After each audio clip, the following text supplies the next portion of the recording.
सुप्रभात बच्चों आज हम करेंगे 7th क्लास की प्रथम कविता हम पंछी उन्मुक्त गगन जिसके कवि हैं शिव मंगल सिंह सुमन। इस कविता के अंदर कवि ने क्या बताया है, एक पक्षी की व्यथा को बताया कि पक्षी क्या चाहते हैं। वो अपनी आज़ादी चाहते हैं, पक्षी आज़ाद रहना चाहते हैं। वो चाहते हैं स्वतंत्र आकाश में घूमना, स्वतंत्र रहना चाहते हैं, स्वतंत्र रूप से पानी पीना चाहते हैं, सब जगह स्वतंत्र घूमना चाहते हैं। पक्षी क्या सभी को प्यारी होती है आज़ादी। हम सबको, आप सबको, हम सबको आज़ादी बहुत अच्छी लगती है और पक्षियों को भी अच्छी लगती है।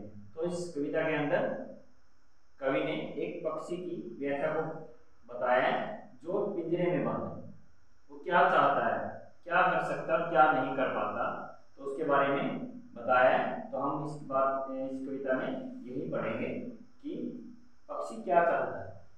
तो कविता का नाम है हम पंछी उन्मुक्त गगन के। उन्मुक्त का मतलब होता है बच्चों खुला, बड़ा, दूर तक जिसमें जाया जा सके आकाश। उन्मुक्त गगन के, हम पंछी उन्मुक्त गगन के, हम खुले आकाश में उड़ने वाले पक्षी हैं।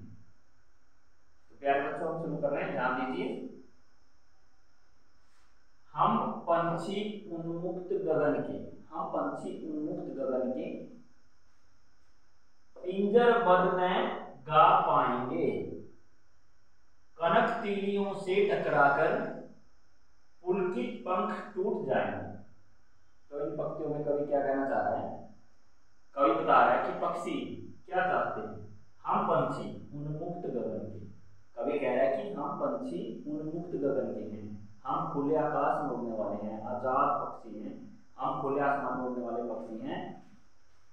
पिंजरबद्ध में गा पाएंगे, पिंजरे में बंद रह के हम गा नहीं सकते, हम खुश नहीं रह सकते। गा सकते मतलब हम खुश नहीं रह सकते पिंजरे में बंद रह के। कनक तीलियों से टकराकर पुलकित पंख टूट जाएंगे। कनक तीलियां, कनक तीलियां क्या होता है बच्चों, कनक होता है सोना। कनक का मतलब तीन मतलब होते हैं कनक के। एक कनक हम जो खाते हैं, एक कनक सोना और एक कनक होता है धतूरा। तो ये इस कनक के तीन मतलब होते हैं। यहाँ पे क्या मतलब है कनक का, सोना मतलब है सोना।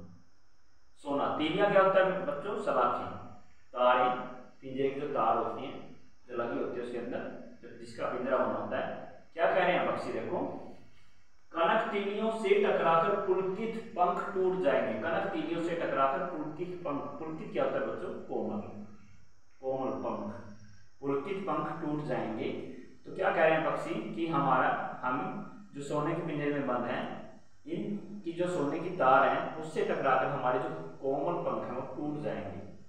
तो पक्षी क्या कह रहे हैं बच्चों, इसके अंदर क्या भाव है इसका, इन पक्षियों का, कि हम पिंजरे में रहकर खुश नहीं रह सकते और इन जो सोने की तार है जो पिंजरे में बंद रह के हमारी जो पंख हैं, जो कोमल पंख हैं हमारे, वो टूट जाएंगे, वो नष्ट हो जाएंगे।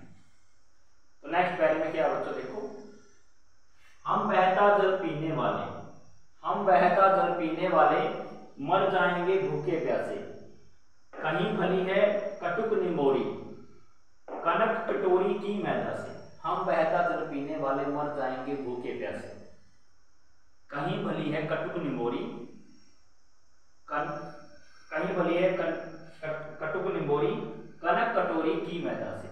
तो बच्चों क्या कह रहे हैं इसमें पक्षी, इन पक्षियों में क्या कह रहा है कवि, हम बहता जल पीने वाले, कि हम पक्षी कह रहे हैं कि हम तो बहता हुआ जल पीने वाले हैं, हम खुले नदियों का बहता हुआ ठंडा जल पीने वाले पक्षी हैं। मर जाएंगे भूखे प्यासे, हम भूखे प्यासे मर जाएंगे। कहीं फली है कटुक निम्बोली, कि हमें तो जो कड़वी निम्बोलियां हैं जो पेड़ों पे लगती हैं, पेड़ों पे बैठ के कड़वी निम्बोली खाना बहुत अच्छा लगता है। कनक कटोरी की मैदा से, कनक, कनक मतलब सोने, सोना, कटोरी आपको पता ही है, कटोरी होती है जो हम खाने में यूज करते हैं, घर में भी कटोरी, सोने की कटोरी में रखा हुआ जो दाना है। मैदा मतलब आटे की गोलियां या आटा या दाना पानी, जो भी है, जो सोने के पिंजरे में सोने की कटोरी में रखा हुआ जो मैदा है, जो दाने हैं, जो दाना पानी है जो हमें दिया जाता है, वो चाहे सोने की कटोरी में रखा हो, वो हमें अच्छा नहीं लगता। हमें कहाँ क्या अच्छा लगता है, खुली नदियों का पानी पीना अच्छा लगता है, और हमें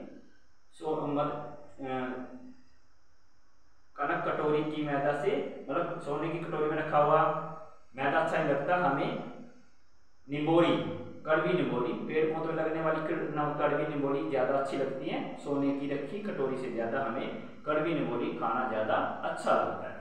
तो नेक्स्ट पहले में क्या है बच्चों, देखते हैं।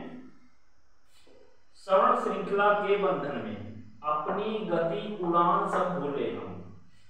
श्रवण श्रृंखला के बंधन में अपनी गति उड़ान सब भूले।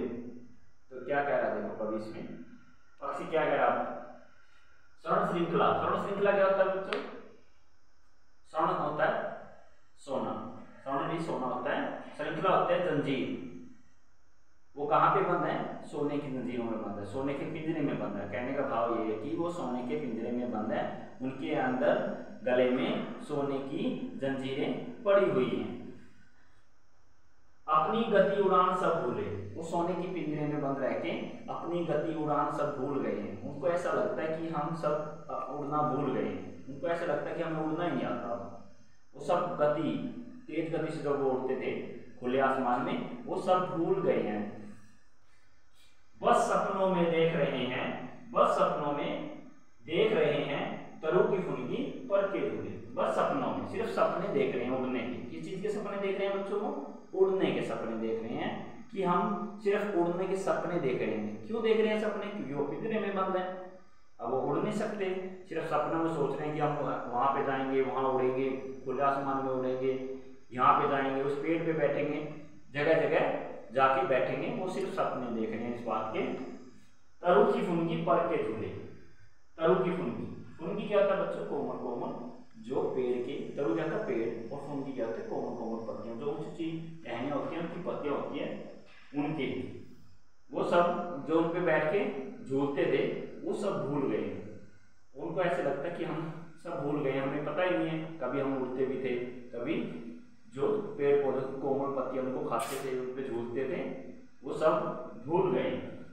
ऐसे थे अरमान की उड़ते। नेक्स्ट पत्तियां क्या है बच्चों, ऐसे थे अरमान की उड़ते नीले नभ की सीमा पानी। हमारे अरमान थी, हमारी इच्छाएं क्या थी कि खुले आसमान में नीले नभ की सीमा पानी। नीले नभ की सीमा मतलब आसमान में बहुत दूर तक उड़ने की, आसमान की कोई सीमा नहीं है, मतलब बहुत दूर तक उड़ने की इच्छा थी उनकी। आसमान में दूर, जहाँ पे आसमान का दूसरा छोर है, बहुत दूर तक उनकी सीमा क्या थी, उनकी इच्छा उड़ने की, बहुत दूर तक आसमान में उड़ने की। अरमान क्या होता है, इच्छा होता है। ऐसे थे अरमान की उड़ते, उनके अरमान क्या थे, उनकी इच्छा क्या थी कि आसमान में बहुत दूर तक उड़ते हम। लाल किरण की चोंच खोलकर चुगते तारक अनार के दाने। लाल किरण की चोंच मतलब उनकी चोंच कैसी होती है पक्षियों की, आपने बच्चों देखी होगी, उनकी चोंच लाल लाल रंग की होती है, गुलाबी गुलाबी रंग की होती है, जैसे सुबह सूर्य की किरणें होती हैं लाल लाल रंग की, ऐसे मतलब वो कह रहे हैं कि हमारी चोंच जो लाल लाल रंग की है, जो सूर्य की किरणों जैसी है, उनको हम खोल के क्या करते, वो चुगते तारक अनार के दाने, चुगते तारक अनार के दाने, जो अनार जैसे लग रहे हैं आसमान के अंदर, जो तारे हैं अनार के दानों के जैसे लग रहे हैं, उनको वो चुगते, उनको खाते। मतलब कहने का भाव ये है कि पक्षियों का कि वो बहुत आसमान में बहुत ऊंचा उड़ते, और वहां पे जो उन्हें तारे दिख रहे हैं अनार के दानों के जैसे लग रहे हैं, वो अपनी लाल लाल चोंच से उनको चुगते, उनको खा लेते। नेक्स्ट पक्षियों का पढ़ते हैं बच्चों, देखो ध्यान दीजिए। होती सीमाहीन क्षितिज से, होती सीमाहीन क्षितिज से इन पंखों की होड़ा होड़ी। होती सीमाहीन क्षितिज से इन पंखों की होड़ा होड़ी। होड़ा होड़ी क्या होता है बच्चों, प्रतिस्पर्धा, मुकाबला। होती सीमाहीन क्षितिज से, क्षितिज क्या होता है बच्चों, जहाँ पे धरती और आसमान मिलते हुए प्रतीत होते हैं। देखो हम देखेंगे बाहर, अगर बाहर देखेंगे आसमान और धरती, कहीं पे एक ऐसा पॉइंट दिखता है जहाँ पे ऐसे प्रतीत होता है कि वो मिल रहे हैं, उसको बोलते हैं क्षितिज। तो क्या कह रहे हैं पक्षी इन पक्षियों के अंदर, होती सीमाहीन क्षितिज से इन पंखों की होड़ा होड़ी। ये कहते हैं कि इस क्षितिज से हमारा मुकाबला होगा, हम बहुत दूर तक उड़ते, जहाँ पे हमें क्षितिज दिखाई देता वहां तक उड़ते, और क्षितिज की कोई सीमा ही नहीं होती। सीमाहीन क्षितिज, देखो उन्होंने लिखा है कवि ने, सीमाहीन क्षितिज, इसकी कोई सीमा ना हो। सीमाहीन क्या होता है बच्चों, जिसकी कोई सीमा ना हो उसको बोलते हैं सीमाहीन। जहाँ जिसका कोई अंत ना हो। आगे ऐसा एक क्षितिज होता है, उसकी कोई सीमा नहीं होती, वो बहुत दूर तक होता है। आगे जाएंगे फिर हमें और आगे दिखेगा वो क्षितिज। तो क्या कह रहा है कवि कि होती सीमाहीन क्षितिज से इन पंखों की होड़ा होड़ी। वो कह रहे हैं कि इन पंखों की, हमारे जो पंख हैं उन पंखों से हम मुकाबला करते किससे, सीमाहीन क्षितिज की दूरी से। वहां तक हम उड़ते, बहुत दूर तक उड़ते, बहुत लंबा उड़ते।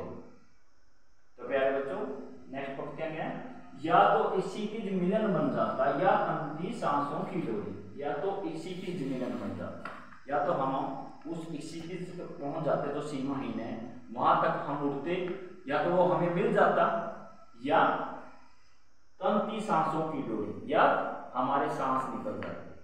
हम इतना उड़ते कि हमारे सांस निकल जाते, लेकिन हम उड़ते रहते और हमारी इच्छाएं जो वो हमारी पूरी करते उड़ने की, बहुत दूर तक उड़ते, हमारी इच्छाएं चाहे हमारे सांस भी निकल जाए। नेक्स्ट पढ़ते क्या बच्चों, देखो, नील न दो चाहे टहनी का, नील न दो चाहे टहनी का, आश्रय छिन भिन कर डालो, आश्रय छिन भिन कर डालो, लेकिन पंख दिए हैं तो आकुल उड़ान में विघ्न न डालो, आकुल उड़ान में विघ्न न डालो। देखो बच्चों क्या कह रहे हैं कवि, इसमें क्या भाव है, देखो, नीड न दो चाहे टहनी का। नीड क्या होता है बच्चों, घोंसला।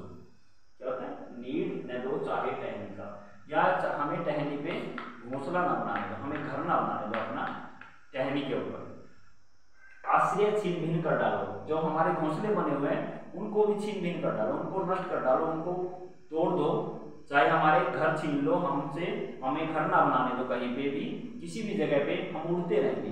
कहने का भाव ये कि हम उड़ना चाहते हैं बहुत दूर तक, और हमारे घर भी छीन लो, हमारा आश्रय छीन लो, हमारा सहारा सब छीन लो, लेकिन पंख दिए हैं तो, लेकिन भगवान ने हमें, इस भगवान ने हमें पंख दिए हैं तो हमें उड़ने दो, आकुल उड़ान में विघ्न न डालो। विघ्न क्या होता है बच्चों, बाधा। विघ्न क्या होता है बच्चों, बाधा। लेकिन भगवान ने हमें जो पंख दिए हैं हमारे उड़ने में बाधा मत डालो, हमारे जोड़ने की जो इच्छा है हमारी वो पूरी करने दो। तो प्यारे बच्चों अब हम अंत में मैं इसका भाव बता देता हूँ कि इसमें पक्षी क्या चाहते हैं। कवि क्या बता रहे हैं कि हम पक्षी वो बहुत दूर तक उड़ना चाहते हैं और खुले आजाद रहना चाहते हैं, खुले आजाद आकाश में घूमना चाहते हैं, और हमारी इच्छा यही है कि चाहे हमें खाने को कुछ ना दो, चाहे हमें कुछ ना मिले, लेकिन हमें आखिर क्षितिज तक, बहुत ऊंचा आसमान में और बहुत दूर तक उड़ना है। तो प्यारे बच्चों आपका दिन शुभ हो। Thank you.